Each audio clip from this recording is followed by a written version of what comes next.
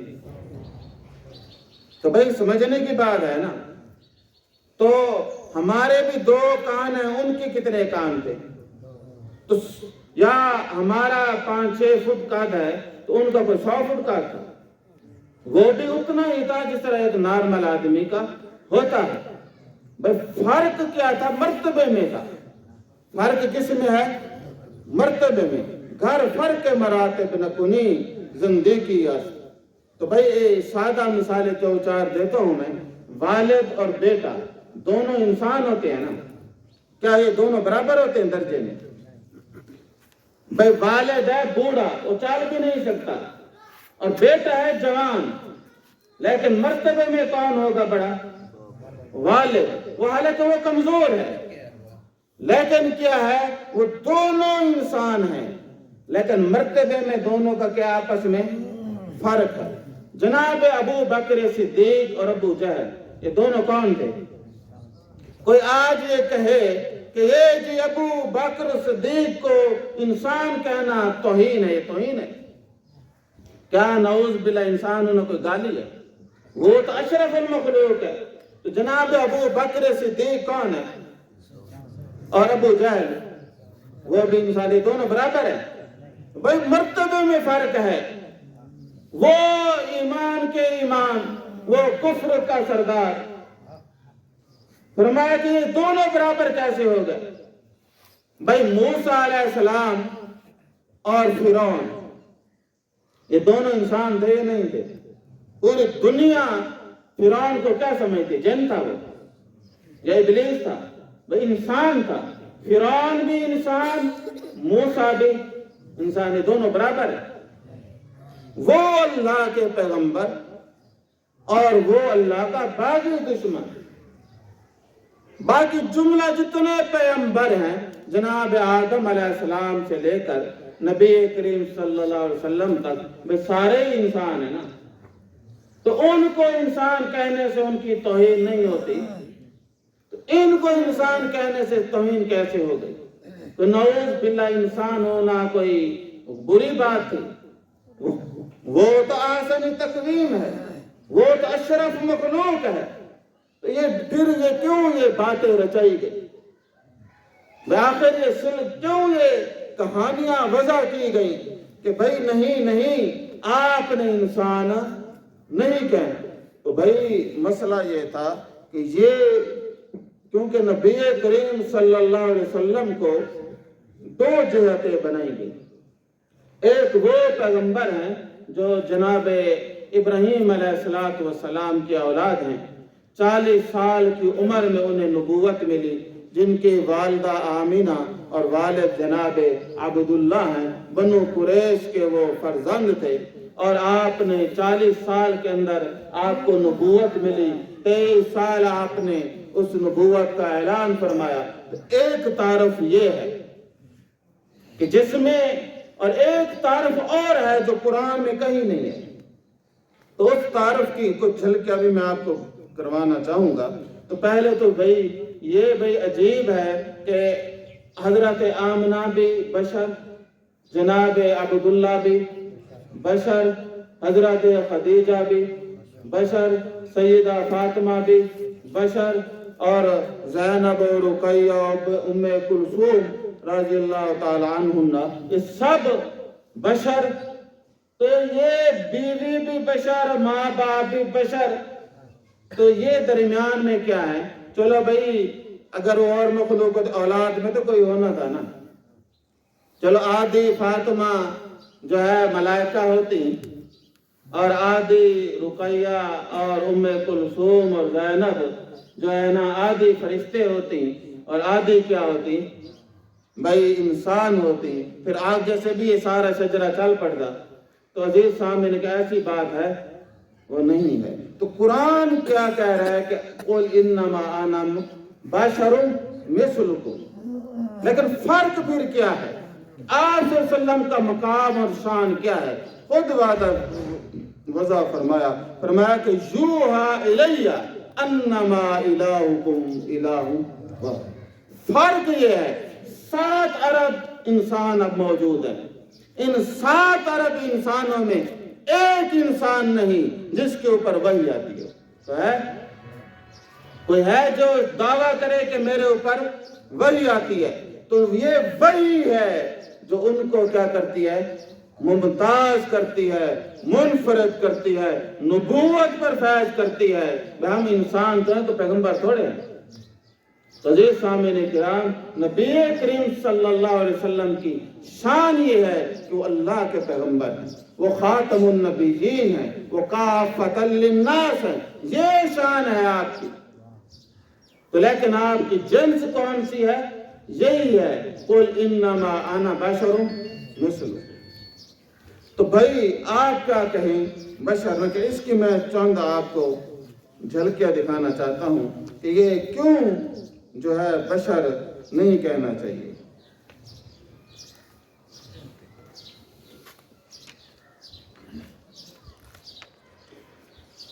ایک کافی ہے تو کہتے ہیں کہ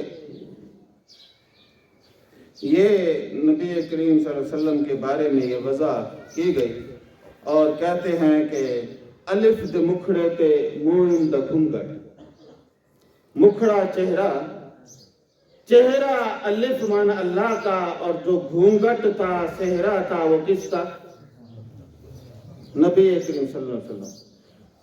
کہنا وہ چاہتے ہیں کہ وہ جو مستوی عرش تھا خدا ہو کر اتر پڑا ہے مدینے میں مصطفیٰ ہو کر. وہ جو اللہ تعالیٰ عرش پر تھے نا، تو نیچے آئے ہیں کیا بن کر؟ نبی کریم صلی اللہ علیہ وسلم. تو یہ کہنا وہ چاہتا ہے، کہتا ہے عرش تے سی اج فرش تے آئے، تایوں بدل مکان لیا، الف دے مکھڑے تے میم دا گھونگٹ، تینوں جانا نہ لیا جان لیا، ناپا بلیکھے انا بشری دے. یہ جو ہے نا آیت، قل انما انا بشر مثلکم، تو شاعر کہتا ہے ناپا بلیکھے انا بشری دے، تینوں عاشقاں نے پہچان لیا. بھئی آنا بشری کہہ کے ہمیں ہٹاؤ نا، عاشقوں کو پتہ چل گیا ہے کہ تو کون ہے. احد ہاں بھارت احمد آیا، کہ احد تھا احمد بن کے آ گیا. اور ایک اور جو ہے وقت کے ولی کا شعر میں سنانا چاہوں گا، بڑی معذرت سے تھوڑے میری زبان کا لہجہ کچھ اس طرح کا ہے. کہتا ہے میری سرکار کو جو نور خدا کہتے ہیں، میری سرکار کو جو نور خدا کہتے ہیں، جو بھی کہتے ہیں بجا کہتے ہیں. ہم تو پابند شریعت ہیں وگرنہ زاہد، ہم تو پابند شریعت ہیں وگرنہ زاہد، عشق والے تو محمد کو خدا کہتے ہیں. تو یہ خدا بنایا نہیں بنایا؟ تو بھائی وہ خدا بنانا چاہتے ہیں. ہمارے غزالی زبان اور جو ہے مفکر دوران، ان کے پاس ایک صاحب آئے اور انہوں نے ایک سوال کیا. وہ سوال جو ہے اسی کتاب کے اندر درج ہے، دیوان محمدی کے اندر شعر تھا، گر محمد نے محمد کو خدا مان لیا، گر محمد نے محمد کو خدا مان لیا، پھر تو سمجھو کہ مسلمان ہے دغا باز نہیں. اگر محمد یار گڑی والا جو بڑے بزرگ ہیں، وہ فوت ہو گئے، ان کا دربار شریف بھی ہے، تو اس نے اگر نبی کریم صلی اللہ علیہ وسلم کو خدا مان لیا، پھر تو سمجھو کہ مسلمان ہے دغا باز نہیں. تو عزیز سامعین کرام، اب یہ بھی خدا کہہ رہے ہیں. چار پانچ شعر تو میں نے پڑھے. احمد میم راز ہے گہرا، سب مل کے بولو اللہ اللہ مرحبا. تو عزیز سامعین کرام، جتنے مرضی آپ پڑھتے جائیں، یہ کام ہونے والے نہیں. ہمارے بھائی ملتان شریف سب سے بڑے عالم دین نے فتویٰ دیا کہ یہ شعر حق ہے، یہ مسلم بین الفریقین بات ہے کہ نبی کریم صلی اللہ علیہ وسلم مرتبہ کون سے مرتبے پہ فائد ہے؟ مقام الوہیت پہ فائد ہے. تو عزیز سامعین کرام، تو پھر ان کو کیا پڑی ہے کہ وہ بشریت کے پرچار کریں. تو آپ صلی اللہ علیہ وسلم کی دو جہتیں جو ہیں وہ وضع کی گئیں. اور یہ ہمارے ہاں چونکہ جتنی تحریکیں ہیں نا، یہ توحیدی تحریکیں، ان کا سارا ٹارگٹ قبریں ہوتی ہیں. بس یہ قبروں والے کچھ نہیں کر سکتے، اور یہ سارا جو عمومی شرک کی نفی ہے، تو کیا اس سے خارج کوئی شرک نہیں کھڑا؟ یہ جو قبروں کو نہیں مانتے، وہ کون سے توحید کے علمبردار بنے کھڑے ہیں؟ جسوں نے وحدت الوجود جیسے نظریات کی ساری زندگی آبیاری کی، اور توحید لا الہ الا اللہ تک تو انہوں نے کہا کہ لا الہ الا اللہ شرک ہے. آپ ذرا اندازہ کریں کہ لا الہ الا اللہ جو اسلام کا تعارف ہے، تو کیا لکھنے والے لکھتے ہیں، تو ہم تو ویسے بھی ان کا نام نہیں لے سکتے، تو کہتے شرک ہے. اور ایک بہت بڑی ہستی ہیں، اور وہ نام بھی توحید کے ان کے مشہور ہے، تو بس میں نام نہیں لیتا. وہ کہتے ہیں یہ توحید ہے نا، یہ ساری یہ ہے جہلوں کی توحید. اسے کہتے ہیں عامیانہ توحید. اصل توحید یہ ہے کہ لا مقصود الا اللہ، لا موجود الا اللہ.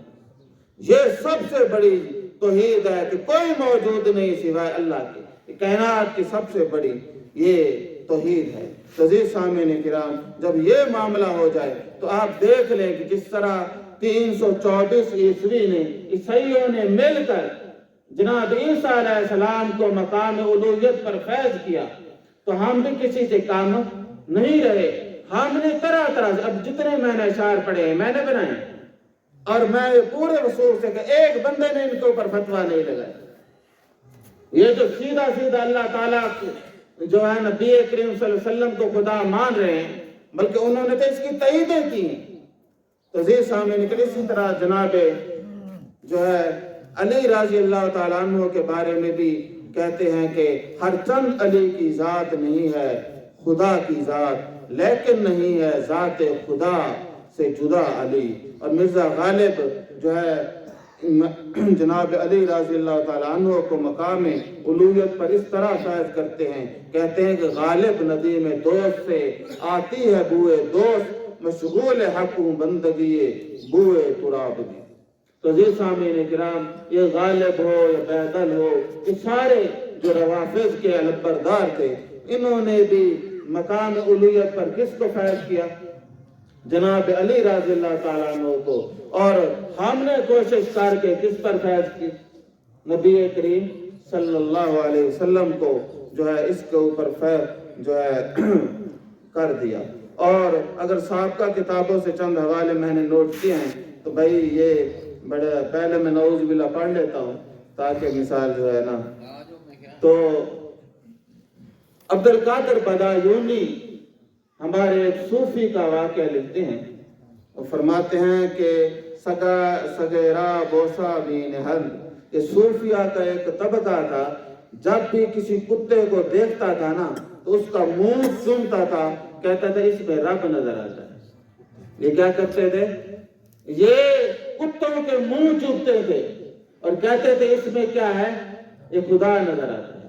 اور اسی کو ابن تیمیہ نے جو ہے کہا کہ انہوں نے ایک عبارت نقل کی، وہ کہتے ہیں کہ صوفیہ جب کتوں کو دیکھتے تھے کہتے تھے ہوا ذات اللہ وحل ثم شیء خارج عنہا، یہ مردہ کتا بھی خدا ہے، کیا اس کائنات کی کوئی چیز اس ذات سے خارج کہلا سکتی ہے؟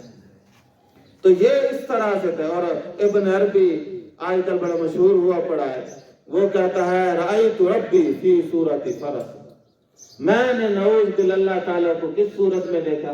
گھوڑے کی صورت میں دیکھا۔ تو یہ صرف اتنا یہاں آ کے بات ختم نہیں ہوئی، تو ہمارے یہاں ایک بہت طویل لسٹ ہے جو اللہ جل شانہ کو مختلف چیزوں میں ڈالتے، وہ کس طرح ڈالا۔ تو میں تھوڑی سی جرات کروں گا، جنہوں نے نبی کریم صلی اللہ علیہ وسلم کو اللہ میں سے نکالا، نور من نور اللہ، پہلے تو آپ یہ بتائیں کہ اللہ تعالیٰ میں سے جو چیز نکلے گی وہ خود اللہ ہوگی یا نہیں ہوگی؟ نور مخلوق ہے، نور کیا ہے؟ تو اللہ میں سے نور کیسے نکل سکتا ہے؟ پھر نبی کریم صلی اللہ علیہ وسلم اللہ میں سے نکلا ہے، اور یہ یاد رکھیں اللہ میں سے جو نکلے گا وہ خود اللہ ہوگا۔ اور پھر نبی کریم صلی اللہ علیہ وسلم میں سے ساری کائنات کیا ہے؟ بن گئی۔ جب ساری کائنات بن گئی تو اس کا نتیجہ یہ نکلا کہ اس کائنات کے اندر اچھی چیزیں بھی ہیں، بری چیزیں بھی ہیں۔ تو اس کے اندر بھئی گندی چیزیں بھی ہیں، خنزیر بھی ہے، ابلیس بھی ہے، فرعون بھی ہے۔ اور ان کے نزدیک تو ابن عربی کے نزدیک تو فرعون ولی تھا، باقاعدہ پنڈی کے اندر ایک تاریخ بھی موجود ہے کہ ابن عربی کون ہے؟ وہ کہتے ہیں کہ فرعون جو تھا مومن تھا، قرآن شاہد ہے۔ تو چونکہ وہ موقع نہیں ہے میں اس پہ بات کروں۔ اب نبی کریم صلی اللہ علیہ وسلم میں سے ساری کائنات نکلی، جب ساری کائنات نکلی اب اس میں اچھی چیزیں بھی ہیں، بری چیزیں بھی ہیں، اور انہوں نے بڑا ٹل کا زور لگایا ہے کہ ان بری چیزوں کے ساتھ تشبیہ دینے کا۔ میں آپ کو ایک واقعہ سنانا چاہتا ہوں اور آپ کو ان کی جو ہے حقیقت کا تھوڑا پتہ چل جائے گا کہ یہ کس طرح کا ان کا سسٹم ہے۔ یہ ایک کتاب ہے الطبقات الکبریٰ، یہ امام شعرانی کی کتاب ہے۔ امام شعرانی جو تھے یہ 7ویں 8ویں صدی ہجری کے ہیں. ان کا پورا نام تھا کہ عبد الوہاب بن احمد بن علی الانصاری المصری. انہوں نے ایک آدمی کا واقعہ لکھا جو ان کے دادا جی کے دوست تھے، اور اس واقعے سے آپ اندازہ لگائیں کہ یہ کفر کے اندر کہاں تک پہنچ جاتے ہیں. وہ حضرت حضری رضی اللہ تعالی عنہ، کیونکہ صوفیہ کے نزدیک جو مقام ولایت ہے نا، یہ تو ان کی مہربانی ہے، رضی اللہ تعالی عنہ لکھا ہے، ورنہ اصل مسئلہ یہ ہے کہ روافض کے نزدیک ائمہ جو ہے نبی سے افضل ہیں، اور صوفیہ کے نزدیک ولی ولایت افضل ہے نبوت سے. اس لیے ابن عربی نے لکھا کہ یہ جو نبوت ہے یہ چاندی کی اینٹ ہے اور ولایت سونے کی اینٹ ہے. جو سونے کی اینٹ ہوتی ہے وہ مہنگی ہوتی ہے چاندی کی. تو انہوں نے یہ لکھا. تو اب یہ میں اس کا واقعہ سناتا ہوں. حضرت حضری رضی اللہ تعالیٰ عنہ، اس کتاب کا صفحہ نمبر 430 ہے. کہتے ہیں وَأَخْبَرَنِي الشیخ ابو الفضل السرسی أنه جاءهم يوم الجمعة فسألوه الخطبة فقال بسم الله فطلع المنبر فحمد الله وأثنى عليه ومجده. وہ فرماتے ہیں کہ شیخ ابو الفضل السرسی نے بتایا کہ ایک دفعہ جمعہ کے دن یعنی شیخ محمد حضری ان کے ہاں تشریف لائے تو ان لوگوں نے ان سے خطبہ کی دینے کی درخواست کی، اور خطبے میں انہوں نے کیا کہا کہ انہوں نے بسم اللہ کہا اور منبر پر جلوہ افروز ہوئے اور اللہ جل شانہ کی حمد و ثنا اور بزرگی کو پیش کیا. پھر آگے کیا کہتے ہیں. اب یہ جملہ یعنی بس میں سناؤں نہ سناؤں مجھے خود اندازہ نہیں ہو رہا، بس آپ کے ایسے جسارت کر رہا ہوں تو پہلے نعوذ باللہ پڑھ لیتا ہوں. فرمایا کہ ثم قال. اب وہ جملہ کیا کہتے ہیں؟ کہتے ہیں وَأَشْهَدُ أَن لَا إِلَٰهَ لَكُمْ إِلَّا إِبْلِيسَ علیہ السلام. اس کا معنی ہے کہتے ہیں میں گواہی دیتا ہوں کہ ابلیس علیہ السلام کے سوا کوئی معبود نہیں ہے. آپ دیکھیں کہ ابلیس کو وہ اپنا الہ کہہ رہے ہیں. کس کو کہہ رہے ہیں؟ ابلیس کو علیہ السلام بھی. اور وہ کہتے ہیں میں گواہی دیتا ہوں کہ ابلیس کون ہے. اور ان کے آگے وہ جا کے لکھتے ہیں کہ بھئی یہ وہ بزرگ تھے جب انہوں نے خطبہ دیا تو لوگوں نے کہا بھئی یہ تو کفر ہے، تو انہوں نے تلوار پھونک دی اور پھر وہ لوگ بھاگ گئے مسجد سے. پھر باہر کے لوگ ہیں انہوں نے کہا آج جمعے کے دن 30 مسجدوں میں انہوں نے خطبہ دیا ہے. یعنی ایک آدمی 3 مسجدوں میں بیک وقت موجود ہے. اتنے بزرگ تھے. اور گواہی کون سی دے رہے ہیں؟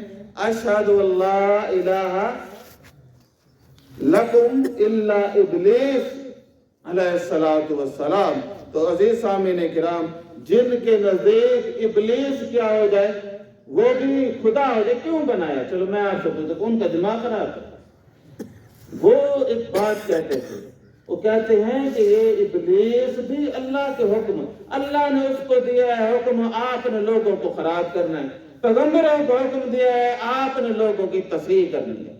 وہ بھی اللہ کے حکم پہ چل رہا ہے اور پیغمبر بھی اللہ کے حکم پہ، سارے اللہ کے ولی ہیں.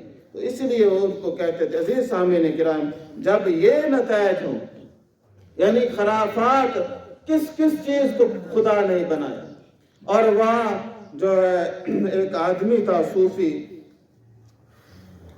سرمد، اس کو انہوں نے کہا کہ تم کلمہ سنو، اور آج برے صغیر میں اس کا روزہ اقدس ہے. اس کو کہا کہ تم کلمہ سناؤ، کہتا تھا کہ لا الہ الا اللہ. انہوں نے کہا نہیں آگے بھی پڑھو، محمد رسول اللہ بھی پڑھو. کہتا ہے محمد رسول اللہ شرک است. محمد رسول اللہ کیا ہے؟ شرک ہے. کیوں شرک ہے؟ وہ کہتا تھا محمد رسول اللہ نہیں، محمد خود خدا ہے، تو میں کیسے مانوں؟ اور اورنگزیب نے اس کا کیا سر تن سے جدا کرا دیا. تو آج وہاں پہ رونقیں لگی ہوئی ہیں.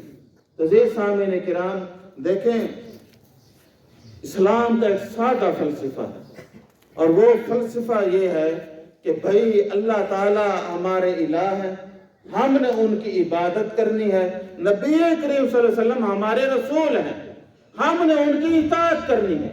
نتیجہ قیامت پہ رکھ دیا گیا۔ تو انہوں نے کیا کیا؟ مقام نبوت کو بلند کیا اور کہاں پہ فیض کر دیا؟ مقام الوہیت پہ۔ تو بھائی یہ سب تیرا کرم ہے آقا کے بعد اب تک بنی ہوئی ہے، یہ اللہ تعالیٰ کو شایع بات ہے، یہ پیغمبر کو ہے۔ اللہ جل شانہ نے تو آپ صلی اللہ علیہ وسلم کو فرمایا کہ اِنَّكَ لَا تَهْدِي مَنْ أَحْبَبْتَ، اے پیغمبر آپ ہدایت بھی نہیں دے سکتے جس کو آپ محبت کرتے ہیں، مگر ہدایت کون دیتا ہے؟ اللہ جل شانہ کی ہستی دینے والی ہے۔ تو عزیز سامعین کرام، قصہ مختصر کہ قُلْ إِنَّمَا أَنَا بَشَرٌ، کہتے ہیں ان کو نہ کہنا تو یہ کفر ہے۔ بشر کہنے پہ مثال زبان جل جائے میری، پیر مہر علی شاہ صاحب کا فتاوی، وہ کہتے ہیں کہ کوئی آدمی یہ نہ کہے کہ آپ بشر ہیں، یہ تو کفر ہو جائے گا۔ قرآن کہہ رہا ہے، اور وہ طویل کہتے ہیں یہ تواضع کے لیے، میں یہ کہتا ہوں یہ تواضع کے لیے، یہ حقیقت ہے، حقیقت نہیں ہے یہ بھئی، یہ حقیقت ہے کہ یہ حقیقت ہے۔ فرمایا کہ وہ ہیں تو انسان لیکن مرتبے میں اعلیٰ، ان کو انسانیت سے نکالنا کیا تھا؟ وہ کہتے ہیں کہ اگر انسانیت سے نہ نکالا تو میں مرتبہ الوہیت پر کیسے پھیل دیں گے؟ تو وہ پھر دو جہتیں، اس کو کہتے ہیں مجمع الجہتین۔ یہ بعض میں انہوں نے اختراع کیا تو مجھے یہ ٹائم کا بھی اندازہ نہیں ہو رہا۔ ایک ہے جہت من حیث الالہیہ اور دوسری جہت من حیث العبودیہ۔ جو پہلی جہت من حیث الالہیہ ہے، اس میں جناب نبی کریم صلی اللہ علیہ وسلم حقیقت محمدیہ کی صورت میں کیا ہے؟ وہ پورے قادر مطلق ہیں، اور دوسرے میں بشر ہیں۔ تو اس لیے ہمارے اسلاف کہتے ہیں بھئی ہم پاگل ہیں کہ ایک آدمی بشر ہو اور اس کو ہر جگہ حاضر ناظر مانیں۔ ہم تو مانتے ہیں کہ آپ میں سے ساری کائنات نکلی ہے، اور اسی لیے آپ سے کائنات نکلی، جس جگہ کائنات ہوگی آپ بھی موجود ہوں گے، اس لیے آپ حاضر بھی ہیں ناظر بھی ہیں، اور ما کان و ما یکون کا علم رکھتے ہیں۔ قرآن کہتا رہے کہ تم عالم الغیب نہیں ہو، پیغمبر کہتا رہے کہ تم عالم الغیب نہیں ہو، کہتے نہیں ہم تو مانیں گے۔ ہم نے ایک بزرگ کی تفسیر پڑھی تو اب آیت کا ترجمہ تو یہی کرنا تھا انہوں نے، کہتے ہیں بات بھی ٹھیک ہے، ترجمہ بھی ٹھیک ہے، حقیقت نہیں ہے۔ اللہ تعالیٰ نے ایسے کروایا عاجزی کے لیے، حقیقت نہیں ہے، کیونکہ اس کا ترجمہ بدل نہیں سکتا تھا، تو بھئی حقیقت نہیں ہے۔ تو عزیز سامعین کرام، ایک دن یہ آئے گا کہ یہ بھی ایک جگہ اکٹھے ہو کے دعویٰ کر دیں گے کہ نبی کریم صلی اللہ علیہ وسلم، آج تو شاعری میں ہے، لیکن حقیقتاً ایک دن آئے گا کہ کھڑے ہو کے کہیں گے نبی کریم صلی اللہ علیہ وسلم کون ہے؟ وہ جو مستوی عرش تھا خدا ہو کر اتر پڑا ہے مدینے میں مصطفیٰ ہو کر، اور اللہ تعالیٰ نے فرمایا لم یلد ولم یولد۔ تو نہ اللہ جل شانہ میں سے کوئی نکلا ہے، تو نہ کوئی اللہ تبارک و تعالیٰ میں سے نکلا ہے، نہ اللہ تعالیٰ کسی میں سے نکلے ہیں، تو یہ نور کہاں سے نکلا ہے؟ اور اللہ الہ ہے، اس میں سے مخلوق نکل کیسے سکتی ہے؟ تو یہ صدور ہوگا، تخلیق کا مرحلہ تو آ ہی نہیں سکتا۔ اور آپ صلی اللہ علیہ وسلم کی جو دوسری جہت ہے، وہ جو بھئی آپ کب کے رسول ہیں، فرمایا کہ جب آدم علیہ السلام جو تھے مٹی گارے کے اندر تھے تب سے میں رسول ہوں۔ بلے شاہ کہتا ہے جداں رب رسول نہ اللہ ات بلے شاہ کلہ، اللہ تعالیٰ تو پہلے آئے جڑا کوئی کرنے کا رہا، رب رسول نہ اللہ ات بلے شاہ کلہ، وہاں کر کے نہ جڑا کوئی کرنے۔ تو بھائی یہ ہمارے جو بزرگ ہیں یہ پہلے ہیں، تو بھی حقیقت یہ ہے کہ اللہ تعالیٰ کی ذات بھی واحد ہے، صفات بھی واحد ہے۔ تو کہتے ہیں چانچن وانگ مدینہ جسے تو کوٹ بٹن بیت اللہ، زہر دے وچ پیر فرید ان دے باطن دے وچ اللہ۔ بے زہر میں کون نظر آ رہا ہے؟ پیر فرید، باطن میں کون؟ اللہ کھڑا ہے۔ جدھر دیکھتا ہوں تو ہی تو نظر آتا ہے، جدھر دیکھو اللہ۔ اس لیے ہندو کہتے ہیں جس کو دیکھو پرنام کرو، کیونکہ اس کے اندر کوئی نہ کوئی بے خدا کا حصہ موجود ہے۔ اور ہم بھی، ہماری آئیڈیالوجی بھی الحمدللہ یہاں پہ پہنچ چکی ہے کہ ہم نے بھی اللہ تعالیٰ کو کیا ہے، سب میں بانٹ دیا۔ تو شیخ ابن عربی چونکہ ہمارے مرشد ہیں تو وہ فرماتے ہیں کہ یہ جو تھا نا، نوح علیہ السلام نے 5 بت تھے نا، تو واد، سوا، یغوث، یعوق، نصر، تو اللہ تعالیٰ نے اس قوم کو پکڑا۔ وہ کہتے ہیں کہ اللہ، ان کی غلطی تھی کہ اللہ کو 5 میں مانا، اصل میں انہوں نے مانا تھا پوری کائنات میں، پھر صحیح تھا۔ انہوں نے اللہ تعالیٰ کو قید کر دیا 5 میں، تو اگر 7 میں مانتے تو پھر سبحان اللہ۔ تو پھر ہر کوئی چھوٹا بڑا کوئی نہ کوئی خدا ان کے فلسفے میں ہے۔ تو عزیز سامعین کرام، کلمہ لا الہ الا اللہ، اللہ تعالیٰ کے سوا کو ہے نہیں، انہوں نے کہا کچھ نہیں مگر اللہ ہے، وہ ساری کائنات کی نفی کر کے بیڑا ہی غرق کر دیا۔ عزیز سامعین کرام، صرف ہمارا مسئلہ قبور شرک نہیں، یہ جو سارے فلسفے کتابوں میں لکھے پڑے ہیں، جس کے اوپر سارے دیندار ماشاءاللہ کھڑے ہیں، تو یہ ان کو بھی رات کی ضرورت ہے کہ جو آپ صلی اللہ علیہ وسلم کو مظہر عتم سمجھتے ہیں یا انسان کو مظہر سمجھتے ہیں، تو بھائی وہ اللہ تعالیٰ کی صفات کا مظہر ہے۔ تو اس کا نتیجہ یہ نکلے گا کہ اللہ جل شانہ کی صفات انسانوں میں آ جائیں گی، اور یہ قاعدہ ہے کہ اللہ تعالیٰ خود ازلی ہیں، اس کی صفات بھی کیا ہے، ازلی اور ابدی ہیں۔ نتیجہ یہ نکلے گا کہ انسان بھی خود کیا ہو جائے گا، خدا ہو جائے گا۔ تو بہرحال یہ بے ترتیب سی بات تھی، تو بات کہیں اور چلی گئی، تو میں نے موضوع کو اور بیان کرنا تھا۔ تو بہرحال ساری جو ہے نا صوفیانہ شاعری سے ختم ہو گئی یہ بات۔ تو بہرحال کہنے کا مطلب یہ ہے کہ خوش قسمت ہے وہ انسان کہ جس کو صحیح ایمان نصیب ہوا، اس سے بڑا خوش قسمت کوئی بھی انسان نہیں۔ اللہ تبارک و تعالیٰ ہم سب پر اپنے نام پہ فرمائے۔